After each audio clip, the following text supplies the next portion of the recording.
ফাহমিদুলের একটি শটে গল্পটা হতে পারত একেবারে ভিন্ন। ডি বক্সের ভিতরে থাকা ফাহমিদুলকেই বলটা পাস দিয়েছিল সাদউদ্দিন। শুধু একটা সঠিক টাইমিং হলেই অন্যরকম একটা গল্প নিয়ে দেশে ফিরতে পারত বাংলাদেশ। কিন্তু এদিন শত চেষ্টা করেও ভাগ্য আর বদলাতে পারেননি হামজারা। এক এক গোলের সমতায় মাঠ ছাড়তে হয় জামালদের। তবে এদিন হামজার পারফরমেন্স ছিল সবার থেকে আলাদা।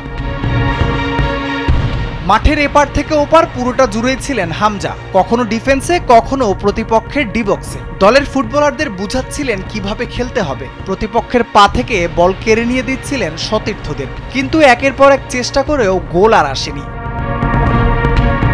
এদিন ম্যাচে প্রথম ভুলটি করেন সাদ। পা পিছলে পড়ে যেতে নিলে উঠেই প্রতিপক্ষকে আঘাত করেন তিনি। সঙ্গে সঙ্গে রেফারির বাঁশি, হলুদ কার্ড আর পেনাল্টি। বাংলাদেশ হজম করল প্রথম গোল। এরপর আর প্রথমার্ধে গোলের দেখা পায়নি কোনো দল।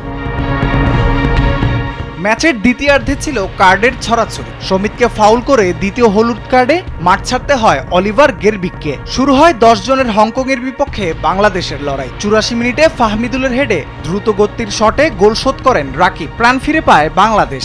এরপর একের পর এক আক্রমণ আর পাল্টা আক্রমণ করেও গোলের দেখা পায়নি কোনো দল। ম্যাচের শেষ মুহূর্তেও রেফারির কাছে সময় চেয়ে নিচ্ছিলেন হামজা, কিন্তু সন্তুষ্ট থাকতে হয় ড্র নিয়েই।